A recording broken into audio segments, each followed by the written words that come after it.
पीढ़ी की बुद्धि को विकृत किए बिना वो धन नहीं रह सकता महाराज। कई जगह हम देखते हैं कि आयु होती है 40 साल की और बुद्धि होती है 5 साल के बच्चे की। ऐसे लोग बहुत देखे होंगे आपने। मुख्य कारण है महाराज जी धन की शुद्धि नहीं है। धन जो हम कमाते हैं ना उसका दान देना चाहिए। दान प्रकरण के विषय में बड़ा भारी बताया। नित्य दान है, नैमित्तिक दान है, अभ्युदयिक दान है। नित्य दान व्यक्तियों को करना चाहिए। नित्य प्रति उठ करके सूर्य के लिए अर्घ देते, स्नान करके एक मुट्ठी चावल अन्न की आप पक्षियों के लिए छोड़ते हो ना, उसको भी दान कहा गया। दान का अर्थ ये नहीं कि किसी ब्राह्मणों को आप देते जाओ। महाराज जी ब्राह्मणों को दे सको बड़ी अच्छी बात है, लेकिन जिस व्यक्ति को जिस वस्तु की जरूरत है वो आप दान दोगे, वो आपका श्रेष्ठ दान है। पात्र को देख करके दान करना चाहिए। आप हमको कंबल लेकर के दे तो महाराज जी हम दान कर रहे हैं, तो कंबल की मेरे पास कमी नहीं है, भरे पड़े हैं महाराज जी कंबल। वो मुझे दोगे आप तो ज्यादा फल मिलने वाला नहीं। क्यों मुझे उसकी आवश्यकता नहीं पड़े कंबल। लेकिन वही कंबल यदि आप उस व्यक्ति को दोगे, आजकल जो ठंड में ठिठुर रहे हैं सड़कों में महाराज जी, पहनने के लिए जिनके पास कपड़े नहीं है, यदि उनको एक कंबल आप दोगे ना, वो आपका श्रेष्ठ दान है, क्योंकि उसको आवश्यकता है। कोई भूख से मर रहा है महाराज जी, भोजन की जिसके पास व्यवस्था नहीं है, आप में सामर्थ्य है, उसके लिए भोजन की व्यवस्था आप कर दीजिए। इससे बढ़कर के और क्या दान हो सकता है।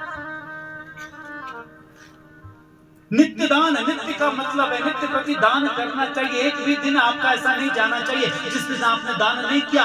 पद्म महापुराण में लिखा है महाराज जी, एक दिन भी यदि बिना दान के व्यक्ति गुजारता है ना, उसे उतने समय तक आगे भूखा रहना पड़ता है।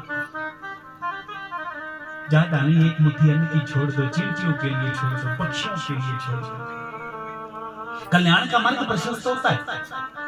ये नित्य दान कहलाता है। और लिखा है ग्रंथ में, जो नित्य दान करता है ना महाराज जी, उसका वंश कभी निर्वंश नहीं हो सकता, और उसके वंश में दीर्घ आयु वाले और खूब बुद्धि वाले पुत्र उत्पन्न होते हैं जो नित्य दान करता है। फिर नैमित्तिक दान, नैमित्तिक दान किसी निमित्त से, करवा चौथ व्रत करते हो, उद्यापन करना है तो ब्राह्मणों को बुलाना पड़ेगा, कुछ वस्त्र लाने पड़ेंगे महाराज जी, कई सुहागनों को जिमाना पड़ेगा, देना पड़ेगा, वहां भी दान, उसको बोलते हैं नैमित्तिक, जो किसी निमित्त से दिया जाता है। एक होता है अभ्युदयिक दान, जो सर्वश्रेष्ठ दान कहा गया है महाराज जी, जिसका कभी नाश नहीं होता। और वो कौन सा दान है?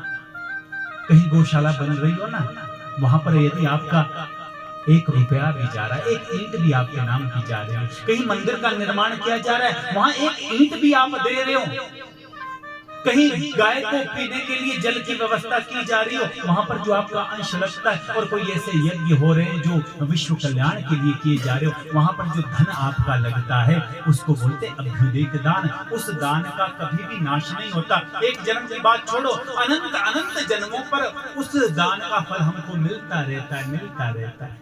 ये अभ्युदयिक दान है। मृत्यु से पहले भी कुछ दान बताए गए, मृत्यु के बाद भी दानों की महिमा बताई गई। दान प्रकरण के विषय में बड़ा भारी बताया। पांडवों से कहा दान देते रहो, दान देने से धन की शुद्धि होती है। बहता पानी अच्छा रहता है महाराज, पवित्र रहता है, और जब पानी इकट्ठा रह जाए ना तो उसकी पवित्रता में कहीं ना कहीं संशय होता है। कुएं से नित्य प्रति जल आप निकालो तो वो जल पीने लायक रहता है, लेकिन 15, 20, 50 साल तक आप कुएं के पास ना जाओ, उस जल को ना निकालो तो वो जल फिर पीने के योग्य नहीं रहता। उसी प्रकार से धन हमने खूब कमाया लेकिन सत्कर्मों में लगाया नहीं, तो उस धन में भी विकृति आ जाती है महाराज जी। धन की पवित्रता दान से होती है।